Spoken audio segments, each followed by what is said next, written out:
Tonight's stories. Hanging up. Packing. Bus stop. Christmas. Hello, everybody, and welcome back to the Comfort Level Podcast. I'm Madi, and I'm here with Brandon. Sam. Yvonne. Whoa, Yvonne is back. Hi, everyone. Oh my God, and Yvonne, I like the look.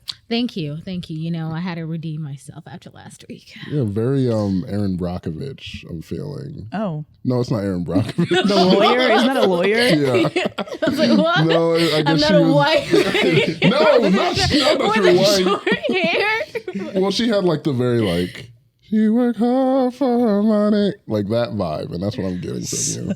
Sam, I don't know if we watched the same movie. Did you but watch Aaron Brockovich? She was a powerful woman. She was a powerful She woman, took but down not what, really. tobacco company? Were Yeah, they, or what but- were they? but- Or was it like a Well, water? no, it was a water. Oh yeah, water. they're putting chemicals in the water. Yeah. Yeah, Something's like a water plant. Yeah, I guess it's not a movie; it's a true story. So Yeah, I'm that is referencing crazy. Julia Roberts.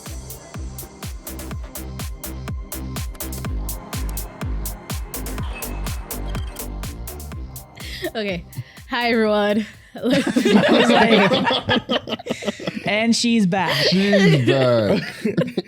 It's like, did we teleport to like tangent land? Like, Yeah. It's like, okay, we're back, everybody. Like we're still been That's here. the Like, oh first my time. God. Wait, Whoa. we are in tangents, aren't we? Dang, Yvonne's just trying to hang it up. Like this next story. You're the first one. story. First story. One of them. Some of those stories. God. So this first story is, am I the asshole? My uncle said, fuck you, bitch, right before he hung up. Oh no. Huh? Okay. I, 43 female, am in the car with my mom, 68 female, heading home. She lives with me. When her younger brother, 53 male, calls and says, you know, I've been thinking about this all day and it's really bothering me. What is wrong with your son, 35 male, and why can't he get it together? Backstory, my brother has an audio processing disorder and was in special education all his school career. He did not graduate high school, but has always held a job or two. He's been working as a cook at a chain restaurant for the last 4 years, but his hours were cut from 5 days down to 3 due to low foot traffic. So I connected him with an acquaintance who is looking for an extra set of hands during the week to help with their small business. He starts the second job tomorrow. He also works for me on Saturdays at the farmer's market, but he is currently short on his rent this month by $400. Anyway, I hear my mom explaining to my uncle that my brother's hours were cut and he's trying to make extra money. My uncle then proceeds to question why she gave him their last name and then compares him to every person in special ed that he knew 40 plus years ago and minimizing plus combating all of his challenges. So I asked my mom while she was on the phone, did either of you ask Uncle for money? And she says, no, I was just telling him what's going on because he asked how your brother was doing. And so I said, please stop telling his business to your family because now he's calling you to argue. He thought about your son's problem all day, but he has nothing to offer in any help, mentorship, or solutions, not even a prayer. We are not his entertainment. Do not discuss our business with him. My uncle then says, hey, why are you in our business? I'm talking to your mother. And so I told him, well, that's my brother. And technically you are discussing my brother's personal business, but you haven't offered any help or guidance that I've already helped with a long-term solution. So if you aren't going to extend yourself in any way, then you should not be calling to discuss this matter. And he said, fuck you, bitch. And I said, and you're supposed to be our uncle, our family. Look at you. And then he hangs up. Am I the asshole? I don't think she's the asshole. No. Mm-mm. I'm confused why the uncle felt the need to call. Like, To complain too. yeah, and for what? It's not like they were asking you for anything. It sounds like you wanted to know what's going on with your nephew, and your sister just updated you. But it's not like they were asking for money or like for your nephew to stay with you or really anything, just for a listening ear because you asked for it. He's just a volatile person. He's really bad. Mm-hmm. I don't think there's much of an opinion you can give on this. He just seems like the worst type of person. Top comment says, no, he got mad because you're right and he can't handle that. Agreed. Yep. You're calling to complain. You're calling to ask about somebody, see how they're doing. Mm-hmm. You hear that they're doing pretty well. They just have to get another job because, you know, times are hard. His hours got cut. and then you go on to complain and disrespect this person who is your family for no reason, and then you get called out by that sibling, and now you're mad, and so you're, like they said, you're defensive, and so you're now being disrespectful to somebody else because, yeah, you got called out for being nosy, rude, disrespectful, ableist. Facts. Yeah.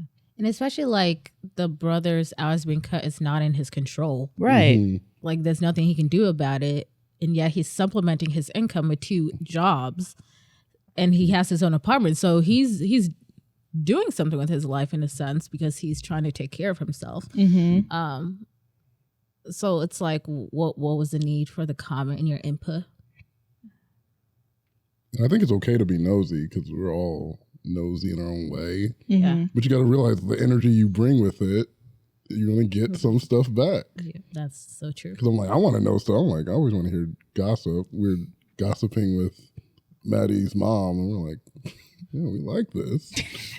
But you A few gotta weeks know, back. if you want sweet gossip, you got to like be good to get good stuff back. Yeah, if anything, we were bad gossipers We were because bad, yeah. we pushed her away because we were joking. We're like, okay, thank you for telling us this. Now we're going to go tell other people. And she was like, don't tell anybody what I just said. And I was like, no, Mom, well, it's fine. We'll tell them it was from you. And she literally ran upstairs. And we deserve that because that's the energy we put into it. And we haven't spoken to her Yeah, since. she's never I've going to not give you any seen other her since, gossip. actually. Yeah. Mama G, are you out there? I miss you. Yeah. No, I like a good gossip as long as it's not in my life, okay? No drama in my life. But if there's drama in other people's lives and I find out, that's good tea. I think goes that's in the group chat. I think that's why people like reality TV so much. Yeah. Is because you get to see, you know, the crazy stuff of other people's lives. That's true. Like one of the last shows that we were talking about months ago, but it was the Mormon wives. And I remember you were Is on that that train good? really early. It's pretty good. I was about to start it. And I don't like reality TV. Oh, you don't? I really, And this I guess got I you. don't really watch. I shouldn't say I don't like it. I just don't gravitate to it. Mm-hmm. Give me true crime. Okay. Why are you clenching your fists like that? Oh my God. She's about to commit it. Next documentary. Little did they know. All right, I think we should just pack this up like the next story. I just basically took Sam's transition. Actually, now that I think about it, he said, "Let's just hang this up." Yeah. So let's pack this up. I think the next one should be, "Let's stop this up." Let's Christmas this up. Okay, this next story is relationship advice, but all these stories are from r/ComfortLevelPod. Oh, If you want to submit your own story, head to r/ComfortLevelPod to submit it there, where there's a chance that we could react to it, but also there is an entire community of people that we love to see responding to and helping people out and being a support system for them. Yeah. Facts. So this next story is relationship advice. I am packing my stuff up and leaving. Today I got home really tired from a hectic, long shift. Some insight, I'm a health and safety engineer and deal with a lot in my workplace. I commute about an hour each day. Today in particular, I got home at 12 a.m. I was so tired. I ate my dinner and went to lay with my boyfriend. Let's call him Brian. Brian didn't look happy to see me or ask about my day. He continued to be on his phone. I went to lay next to him and just told him about my day voluntarily. I showered, ate dinner, and went to bed. He continued to be on his phone. I hugged him and wanted him to start hugging me, but he didn't. He turned the lights off and I hugged him and asked him, "Do you love me?" And he stayed quiet and he didn't answer. I turned away and said, "Okay, I'll just be leaving and packing tomorrow." I like to sleep with separate blankets, and I pulled my blanket and I jokingly said, "I don't want your bad energy." And he immediately called me a pessimistic person, and I responded, "You're the one that does not reassure me." He said it wasn't normal to ask if he loved me all the time, and I stayed quiet. Tomorrow morning, I requested the day off, and I will be packing my things and moving with my mom. I'd rather be alone than with a guy who does not show me he loves me. I should not be telling him how to treat me. I live with a roommate, not a boyfriend. And then she adds, "Note, I feel like maybe I might come off as pushy or needy, but he shows no affection. I feel like I always have to beg, and I'm tired of begging. I don't want to be stuck forever with a guy who hates holidays and cannot express his feelings." So many stuff just being added. Start with one and then So So I'm guessing this couldn't have started that night. Yeah, This because it was like an overreaction. I said, because he doesn't want to hug you? Yeah. You're leaving? But he's bad at holiday. Like, He sucks. it's been a while. He hates holidays. This reminds me of those like Christmas rom-coms where like they break up and it's like, you didn't believe in Christmas. And it's like the first, you know what I'm talking about? It's like the first, it'd be like the first relationship in those corny Christmas movies. And they break up because they're like, you don't believe in Christmas. And then they fall in love with somebody else. And then the rest of the movie. Y'all Yeah. seen those type of movies? Yeah, but I think we're missing a little bit, but we can assume that it wasn't just this. Yeah, I know. But that's what it reminded me of. Yeah. Yeah. But so she mentions at the end about how he doesn't even like talking about his emotions, and I think top comment fits really well, so I'm just going to say that now too. You can end a relationship for any reason, and you definitely don't sound like a good match. I hope when you're ready, you find a partner who treats you as you want and as you deserve. And so I think that's a good point of like, if you're just not okay with how little affection he gives you, that's enough to be like, yeah, I brought this up with him multiple times and he thinks I'm like overreacting, or when I express something to him, he like throws it out on me. So I think that's enough to be like, I don't think we're a good fit. I don't think we should be together, because you make it seem like I'm clingy, but I feel like I'm barely getting any affection from you. Mm-hmm. So they're just on two opposite ends of the spectrum. Right. Yeah. Bad comparison aside, yeah, the best thing to do is just to move on. Mm-hmm. It's it wasn't going to go anywhere. Yeah. And you weren't compatible, you weren't happy. You know, there is a certain level that you can teach people like how to love you, but he just didn't want to learn. So why worry about it? Mm-hmm. But I do have a friend who was with a guy, and like honestly, from my side, I could see him like, this chick she's a lot. She is clingy. She is like jealous and distrustful. But he, on the other hand, was knowing that she's like this, was like doing all the worst things to like Bring it out. yeah, like to exacerbate it, to make the issue worse. So I'm like, chick, you're doing bad things, but he's also like, he's not for you because he's not taking you where you are, there's things you should grow, but there's things he should be doing to not make the relationship worse. So it's like those situations where like, yeah, we're just, like you're saying, not a good fit for each other, even though, because I do want people to realize like, also look at yourself too. Mm-hmm. You're totally right. You can break a relationship. If this is not for you, if you don't feel like he's giving enough affection, end it. But you also need to realize things you're doing in a relationship that can contribute to behaviors like this. Yeah. People could get tired of a certain behavior and then just shut down and not be on their phone and not want to talk to you. Like that can happen. You can create situations by your behavior. No one's blameless in any relationship to me. Yeah, I would say even if she is that way, it definitely does still feel like there is no effort from his side. Yeah. So, well, from this perspective of the story, I don't know how they got there, because they got together, so there was something initially that attracted them, and they're living together, so right, like the relationship obviously something progressed. was good enough to get there. I guess I'm interested if she's ever talked to him about like, I need more from you, and if he's never done anything about it, or if she's just like has been passive aggressive about it, and then she's like, "This, I'm done." So I think people can show their emotions without necessarily always having to talk about their emotions. Like even if you're not comfortable expressing yourself, or if it's 12 a.m. and you want to hug me and I'm just trying to sleep, I'm gonna be annoyed, okay? Mm-hmm. This story kind of seems a little passive aggressive. Like there's not a lot of information, so then it's just you have to go to what she's saying, but it's like, has he done other things to express his emotions? Are you basing off wanting to break up with him because of you came home at 2 a.m. and you wanted to cuddle and he was just not really feeling it? And then also like holidays and celebrations or whatever she said, like have you determined why he's not into it? Like have you guys truly discussed instead of And did you even actually talk to him before you're like, okay, deuces, I'm out?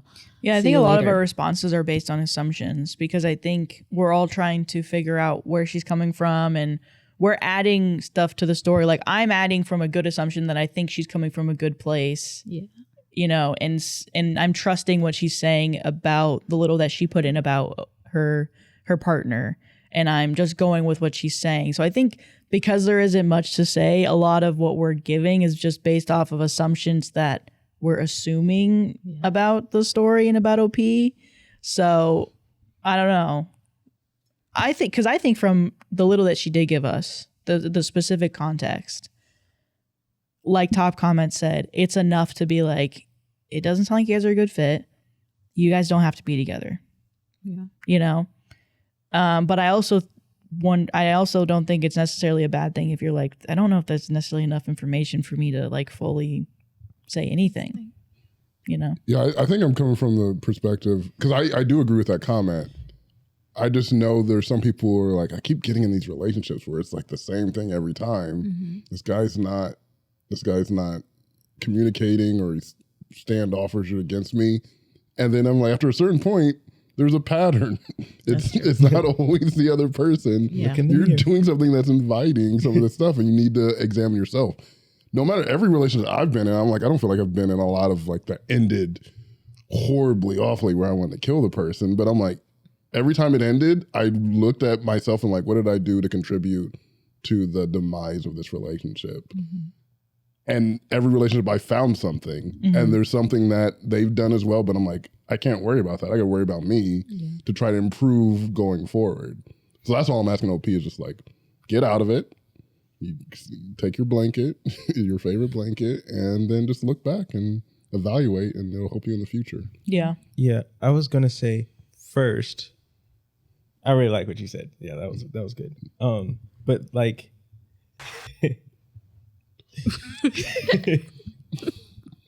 Nice job, Dang. Sam. yeah, it's that look inside that you have to really do. One of my mentors, she was talking about, because she's like married, and she was saying how her and her partner will have these I suck meetings. And what they do is they'll come together, they'll meet about what they did wrong in certain, but it's like very objective. There's no, after you talk about it, there's no, you can't bring this back up. This is an objective look on how I sucked in certain situations. And they bring it together. And then at the end of it, they work on an action plan afterwards to work that out so it doesn't happen on in the future. And I feel like that's one thing maybe a lot of people should invest in doing in their relationships. It seems pretty straightforward. I haven't tried it with Madi, obviously, but it seems like it would be healthy because Can you only bring up your things? Can you like, hey, I thought you sucked when you did this? No, you can only say. I think you can only bring your own. Yeah, you can Because only I'll be bring in the meeting. I'm like, well, there's something you missed. Yeah, I'd be like, you sucked more than that. But I actually thought that was fine. That but was there pretty this light. time. yeah, no, it's like you bring it up and then they talk about it objectively. So you could be like, well, I thought you did this.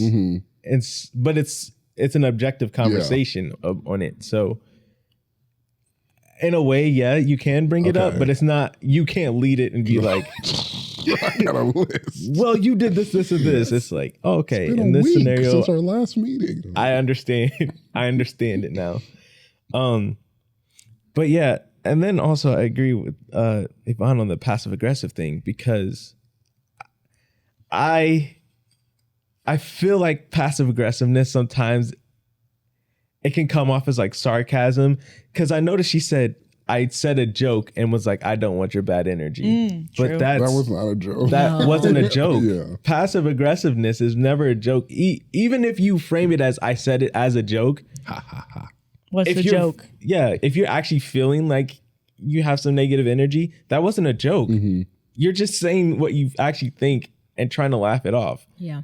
But the last thing she didn't give much. OP didn't give much about the aftermath of it on how he reacted. So I'm wondering if he's used to it. That's the other thing I was kind of like, if he's used to her feeling some type of way about a reaction or something, and then it's this big blow up, and then I'm moving out, and then it never happens. Mm-hmm. So that's why I personally was like, just move on. Mm-hmm. It's the healthiest thing for him and you. Yeah, that's true. If it's not working out, then let it not work out. Let that be the thing. Yeah, especially so close to Christmas, like this next story. I was hoping someone was going to say, like, Christmas it up. Have y'all seen the Lego Pharrell movie? I No. want to so bad. No, what is Isn't that? that weird? It's like a movie about Pharrell's It's life. really good, I heard. But as Lego. It's like the Lego universe doing a biopic. So like nothing against Pharrell, Oh, but like why? dang. Like really why? And then also if it's Legos, right? It's for apart from his kid. What kid is gonna be like, yeah, let me go watch a Pharrell, Well, I think they're Lego going in movie. and saying, let's watch a Lego movie. Yeah. And then it just happens to be about Pharrell. and that's just disappointment. Well, to be honest, all the Lego movies that I've seen are actually really good. They're all Really? good. I'm not. I've never against- seen any, I'm so- not against Lego They're movies. I very just thought it funny. was funny. I'm like, are we gonna like start getting historical dramas in Lego land? Are they gonna just do crazy things in Lego? It's What- like what's gonna Handmaiden's Tale, Handmaiden's Tale, and Lego. Legos Like, telling Legos would be wild. That would be actual nuts. It's called fun trauma. oh, so kids, we're gonna learn about some history today. Go. Am I the asshole for uninviting my in-laws to Christmas? Every year, my husband and I go to great lengths to make Christmas magical for our two girls, 9-year-old and 7-year-old. Our elf on the shelf, Crystal, shows up in the middle of the night on the 1st of December with a colorful, light bright toy that says, "I'm back, let the fun begin." Crystal brings our children small gifts to show how much she missed them over the year, and of course brings the Elf on the Shelf book for our family to read. Every night, my husband and I stay up posing the elf in fun positions, doing fun things, and so on. Santa is a whole different story. We make a big show of it. We buy them toys, and we always tell our girls that we buy the gifts, and Santa only brings one. He brings the one, not that they want, but that they need. It's always a fun gift either way. We bake cookies the night before. They stay up as long as they can to catch a glimpse, and we have the neighbor shake jingle bells. We leave reindeer food out for Rudolph. Santa brings a gift, only one, wrapped in completely different paper with ribbons and bows. We Photoshop Santa in the picture of him eating the cookies. We pay the little 99 cents to get the Santa app to call our kids and say their names specifically. All of the good, fun, magical things that come with Christmas. Well, unbeknownst to my husband and I, my mother and father-in-law had a conversation amongst themselves and decided that it wasn't right that our kids believed in Santa. They decided that it was idolatry and not of God. Now look, we are God-fearing people. We take our religion seriously and apply to it every day. But this is ridiculous, as they're not perfect people anyway and should be the last people judging others. We heard my father-in-law start to imply that Santa wasn't real one day while our daughter was on FaceTime with him. My husband quickly said, "Hey, please stop doing that." So they stopped. But a few weeks later, while on a FaceTime call, they told my youngest in her room that Santa wasn't real and that the elf on the shelf was demonic. Panicked, my daughter ran downstairs and threw the elf on the shelf in the garbage. My mother-in-law tried to deny what they had done, but there was no hiding it. Anyway, my mother-in-law had the audacity to send me ideas for the elf on the shelf a couple of days ago. Like, "You told my child, Crystal, the elf was demonic, and had her so afraid that she threw the doll in the trash, but you want me to go get another one and pretend the Christmas magic isn't gone?" She says, well, people are still doing it, even if they know it isn't real. I'm at my wit's end, so I just told them not to come for Christmas. We need time to think on things since they do not respect myself and my husband.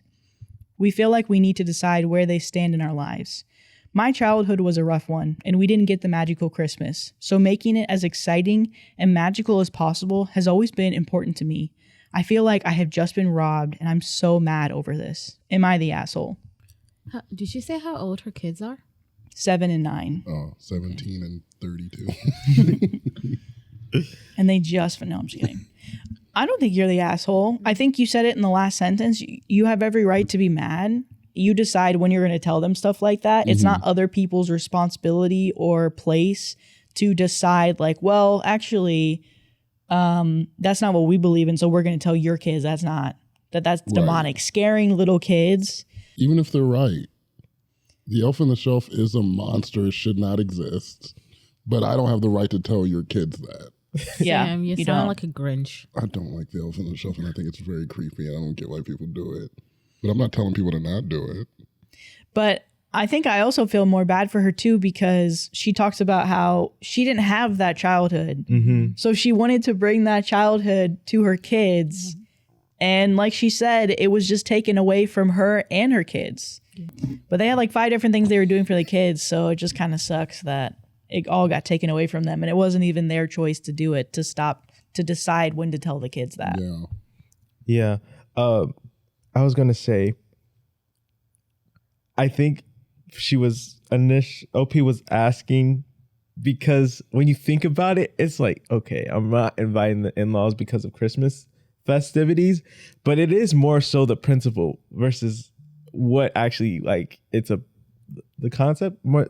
It's the principle, not the concept, right? Yeah. No, It's just a principle of the thing. It's the principle of the thing. Yeah. Okay. Yeah. But it's the principle. And yeah, they crossed a boundary regardless of what it was for. They still crossed the boundary of, hey, don't ruin my experience for my kids. Yeah. And so like 9 years and 7 years that you've been doing this relatively. So like why do they have a problem with it now? And then especially like if it's not your kids, they're not making you put any effort into it apart from like don't tell them that Santa isn't real. It's hard. Like, and why are you trying to ruin like the Christmas holiday and like excitement for kids, your grandkids specifically? So I don't understand it. I really. Yeah, because when I was younger, it wasn't this big of a deal. I mean, you guys were going all out, and I think that's actually really cool. But even when I was younger, like, you know, staying up late or not being able to sleep because you're so excited because there's going to be a ton of presents tomorrow, or at least, you know, specifically a few for you that you know are going to be there. It's like so exciting, and remembering, I don't know, one year, because I think I'd already known that Santa wasn't real, but I think it was just a matter of still like you said, the practice of it, of like, well, there's still going to be a special day for the most part. But one year, I just stopped caring about it for a few years when I was like a teenager. And it really is all about the effort that you put into holidays, because if you let it pass by and you just think of it as another day, it will be another day. You have to do things like they were doing to make it feel such a special experience. And it does suck that now the kids don't believe in it and they're scared of it. I think that's the worst thing too. It's not even like, hey, Santa's not real. It's like, no, Santa is a demon. You've had that little demon in your room for years watching over you. You need to repent right now. It's like, okay. He knows when you're awake. Imagine he knows if you've been bad or good.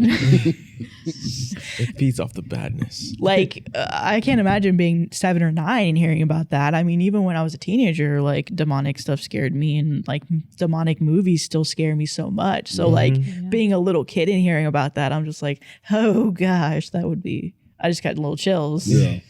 A little nervous. Yeah. It reminded me, because we had a conversation about if we were going to let our kids believe in Santa. Yeah. And just how long it would go. And it is interesting that they took it upon themselves to do that. Because I like what they did, to be honest. Yeah, where it's like it's one cool. They gift. did too much to me. Well, I'm talking about specifically the gifts, where it's like the gifts are from us, but there's one gift that does come from Santa, Yeah. but it's what you need. Yeah. I really like that. What was the phone thing? They paid for an app, so they call you with an automated message, but it says the kids' names. And it's from Santa, like, Yeah. hey, Yeah. what up, Dan? Oh my God. Hey, this is Santa. Yeah. But I remember I think one of our biggest talking points was, or maybe it was Maddie's biggest talking point of like, you know, you can kind of get a little bit of, or you can kind of stoke the fire for kids' creativity at that age, because it's like, oh, this unreal person at the North Pole is like coming to bring you gifts. You start thinking about, oh, what could he be doing and stuff of that nature, and you kind of create your own world. And I was like, oh, I never really thought about it from that approach. I think I would like to do that. But on the tail end of that, me on the opposite end, I was 6 when I found out. And that was the most devastating Christmas ever. But it was also the most great because I got a lot of presents. But I think it was because my parents knew that they were going to tell me that year. And so I was like, oh, no. Oh, they chose to tell you? Yeah. I was like, oh, no. But then I was like, there's so many gifts, so I don't think I really care anymore. What's the normal age? When people tell? I have no idea. For me, it was 6. So that's all I remember. I think that's early. I'm like, I don't remember when I knew. Because I feel like I still knew a few years into elementary school. I think it depends on how long they know. Mm-hmm. Is how long you keep doing it. Like until a little brat in elementary school is like, you know, Santa's not real, right? Yeah. I think that's what they wanted. You know, it's your dad, right? That's what my parents wanted me not to do. Brandon was like, kindergarten, the nicest, sweetest Brandon face. I gotta tell you a secret. Not real. Brandon's not, or Santa Claus is not real. Brandon's not real either. I'm a menace. I'm the demon elf on the shelf. But no, and I think even after I had enough years of thinking Santa was real that I created realities and stuff. So I would say I was pretty creative.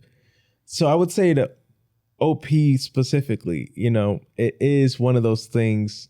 It does suck they crossed a boundary, but at the same time, just, I don't know, focus on like what could come out of them knowing now. Mm-hmm. Because I remember after that year, the next year is when we started the tradition of waiting till 12 to open up our first gifts. Okay. And that was, we still do it to this day. And it's just so much fun. It's not like a belief thing. It's like, can you stay up till 12? Getting older, it's like, nah, I want to be in bed. It's like, I'll just see you in a few hours. And then we even like introduce it to. Yeah. Or like sometimes. So this one? If I'm on FaceTime, because they give me gifts too, I'll open one of their gifts. Oh, that's cute. Over FaceTime, and he'll open one of my gifts or whatever. Oh. So this last story is, am I the asshole for not driving my stepdaughter to the bus stop? Walk to the bus stop. Yeah, how old is she? Yeah, not. Well, like, did you drive your other kids? No. Oh, actually, you could be right on that. Oh, yeah. I know how it sounds, but please hear me. I, female 24, have been with my boyfriend, male 27, for 3 years. We have 2 beautiful daughters, 5 and 1. The 5-year-old is from my boyfriend's ex-wife and has 50-50 custody. I absolutely love our girls and I treat them equally, minus age-appropriate accommodations. I'm the primary breadwinner in our household. I work full-time, Monday through Friday, and I start at 7:30 a.m. My boyfriend works part-time, 2 days a week, 10 p.m. to 3 or 4 a.m. My boyfriend gets up with our kindergartner about 4:35 a.m. to get her a Pop-Tart and wake up a little bit. I get up at 4:45 to get dressed, teeth brushed, hair done, and backpack ready to go. My boyfriend usually drives her to the bus stop and then leaves by 5:15. I normally go back to bed for an hour and get up around 6:15 to 6:20 to get ready for work. He usually returns around 6 to 6:10. That works out because our littlest sleeps in, so my boyfriend sleeps while I'm at work. If she does wake up, he just gives her a bottle of milk and turns on Miss Rachel so he can go back to bed. I know he doesn't get up during the day with her because there has been times that I've changed her diaper before work and returned with the same diaper on her. That's a whole other issue. My problem is on days he works, the 1-year-old has me up until 12 a.m. And when I get up around 4:45 for our 5-year-old, I really need that extra hour of sleep before work. If I drive her in, I don't have enough time to rest before work. Lately, my boyfriend has been asking me more frequently to drop her off at the bus stop. I feel like I'm doing almost everything to get her ready. The least he can do is drive her there. So am I the asshole for not wanting to drive my stepdaughter to the bus stop? And then there's edits. No, I think you're just making a realistic thing for you to do. Like, you have an issue. You laid out clear reasons why it's not working. He should continue to do it. And I think if you just lay it out like that, it should work out fine. I don't think you're the asshole for that reasoning. Why should you go to the bus stop at 5:45 as a 5-year-old? That That's is my weird to me. question. I'm just like, huh? Maybe she's like the first stop. I don't know. Because like, Actually, yeah, those first stops be great, crazy times. I guess I never rode the bus. So like, do you have to be there hours? I mean, I think mine was like 6:45. Yeah. Yeah, Oh my God. mine was like 7, but I was like one of the last stops before we went to straight to school. I mean, I think it's like it should be a mutual, like alternating kind of thing. If he, I don't know if they said why he needs help. Yeah. Would getting her to the bus stop, but like if he, yeah, I don't know. Yeah, when I first read this story, I was trying to figure out how much she does and how much he does, because I was laying it out and I was like, okay, so you work full time, you work every day of the week, and he only works 2 days a week. Mm-hmm. And like it sounds like maybe 4 or 5 hours because he goes at 10, comes home at like 2, 3. No, 10. Yeah. 10 to 3. And then so you already get up in the morning and help him out. And you're doing, she like listed off all the stuff she's doing. So I was like, you're doing all this stuff and he's getting her up, getting her a Pop-Tart and getting her in front of the TV. Miss Rachel specifically. Miss Rachel. Not just any TV. Yeah, That's not Rachel's Coco Melon, Miss Rachel. And then he takes her, but now it's like getting to the point, I don't think you're the asshole. Yeah. Like, I guess now I see. like Sam Different said, picture. you know, well, actually I forgot what you said, to be honest. Sorry, I'm zoning out this episode. He's like, I forgot you. No, I mean, I think just generally, if you lay all these things, you can say, I'm doing this amount of work. I would like you to help me in this area. That's a reasonable request. You work 2 days a week and it starts at 10. You're like the primary person taking care of our kids. You can handle this. Yeah. Yes. Okay. Yeah. Now I'm understanding, because especially when she said like she'll come home and the 1-year-old is still in the same diaper. That's- I'm like, what yeah, have you been that's doing so the whole bad. day? That's neglect. That's Yes. neglect. That's neglect. How do you not care to like check on your kid to see how they're doing and literally make sure, see if they used a diaper? Did you go pee today, sir? Yeah, you did. Okay, we'll check to see if your young one Yeah. who doesn't have as much bladder control as you also went pee today. Just a quick little Sniff. check, clean, new one. Okay, I don't know. I don't have kids. Because they do the new ones like do a design when they pee. The new diapers. Well, you probably can do the sniff test. Well, that's the sniff he's test like, I don't always want make you laugh. I love sniff. They're like, I'm like, maybe that's just because of the parent. You're like fine with it, but I'm like, that's crazy. That's a Like, big sniff. This is technology has brought us that we have to whiff in the baby to know if they did or not. I thought there was one that like flowers like appear if it gets wet. Well, Yeah, yeah, there let is us one of those, let us yeah. know. Because that's what we need, man. I don't want to sniff. Yeah, it just sounds like mismanagement on his part. Just get that boy needs some time management. I That's don't know what all. the reasons are. And he needs to help out more, from at least what you're explaining. Because he's not busy at that time. He's not busy. He's sleeping. Yeah. He's going back to sleep when his kid is awake. I would be freaked out because I'm like, what are you doing while I'm sleeping? Yeah, the neglect piece is what's getting me. Yeah. I don't see how, because it's not just one time. If it was one time, she said comes back multiple days. Yeah. And yeah, that's grounds for like, no, you suck at this. Like, we need to get that together because that's our child. Yeah. She can't necessarily take care of herself. You need to work on fixing that. And for if it's sure. like literally depression too, or because that can be like a thing of like yours, but I don't know. We need to figure out if it's your mental health. Like, why are you neglecting our kids? Are you neglecting yourself as well? Or is it just our baby? Because you're the one that's taking care of them while I'm doing my part for the household, Right. but you're not necessarily helping me or the kids out as much as you could. So he goes to the gym every day for at least an hour a day. And throughout our relationship, he's lost about 5 jobs. I'd love to be a stay-at-home mom. pounds. I've dreamt of it, but I can't rely on his income, even if he did a good job. When I get home from work, he returns from the gym. He likes to take a nap before work. He gets sleep before work too. Also, sometimes when we don't have the 5-year-old, he will get home at like 4 a.m. and hop on his video game. He will willingly stay up late for that. I have a few people ask what he does for the household. He does all the vacuuming and most of the tidying up, picking up toys and dirty clothes, some of the laundry. I do the disinfecting and scrubbing and dishes. We both cook, but he cooks more, except for the baby. The other day, I had her bowl ready before everyone else, and I asked if he'd feed her while I got everyone else's food ready to go, and he went, "No, I don't like to do the feeding.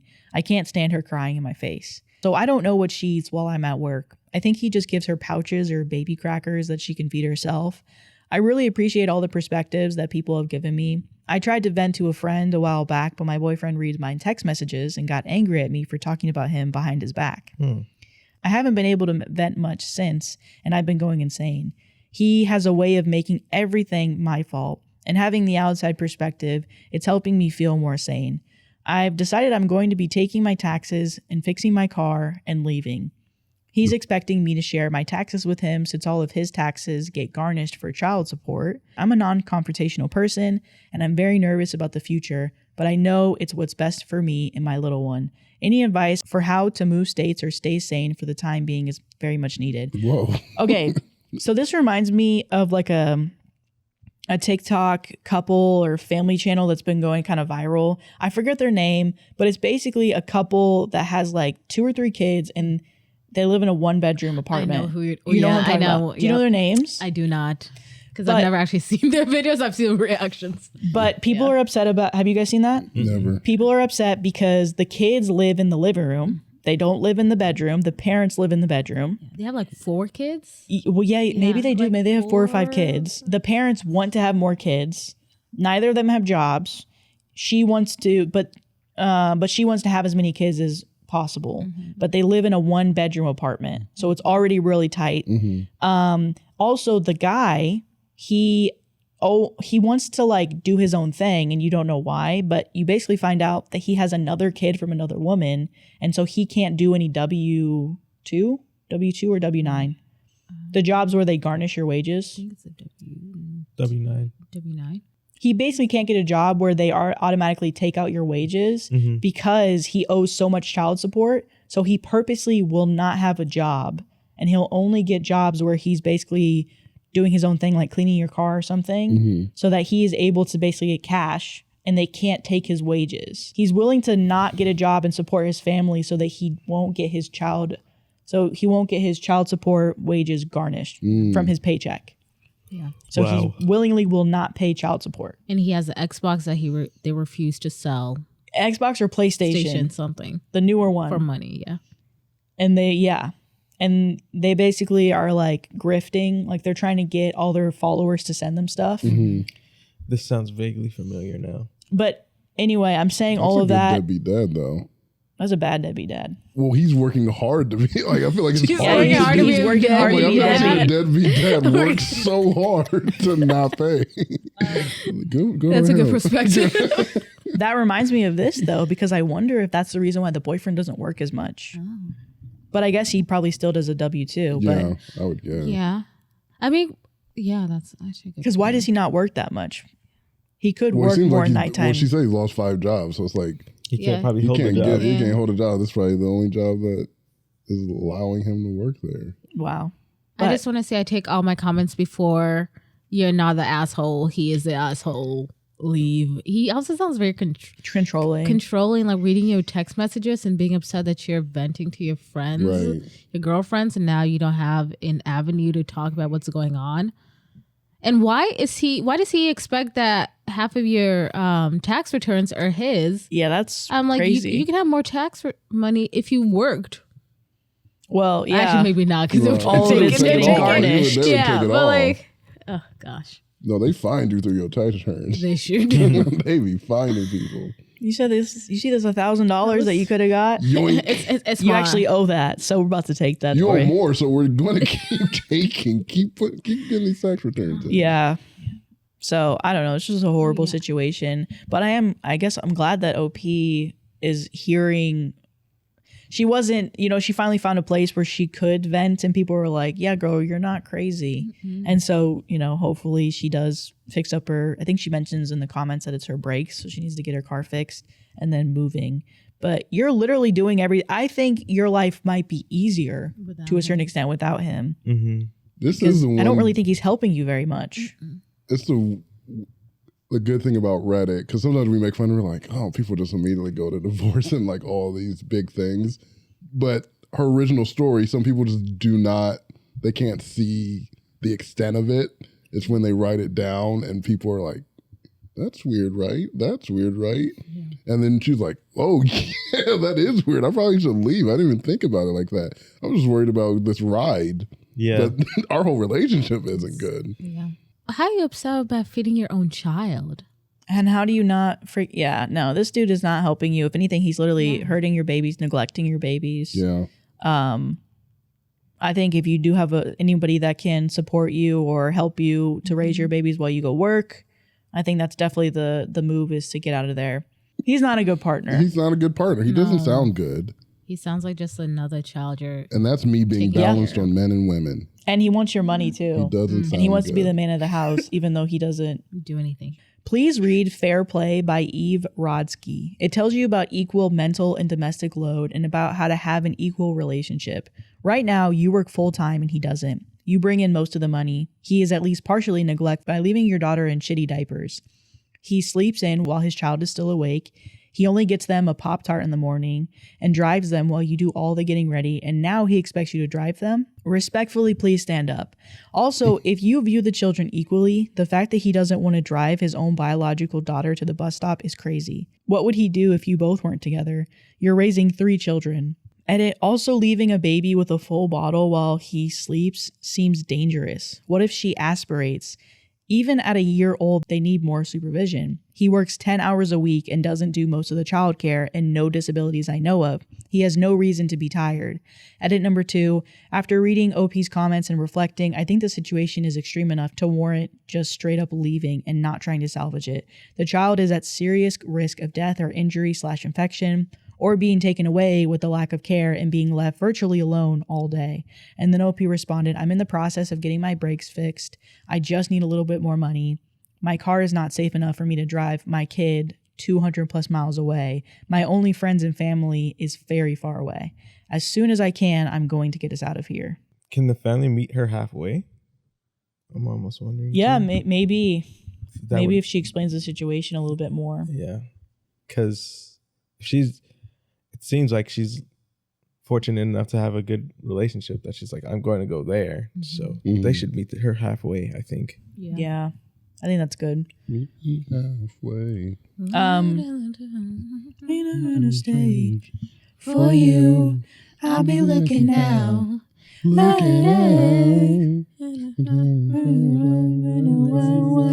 me halfway. Help me. I barely use the song. Thank you, everybody, for coming to the Comfort Level Pod.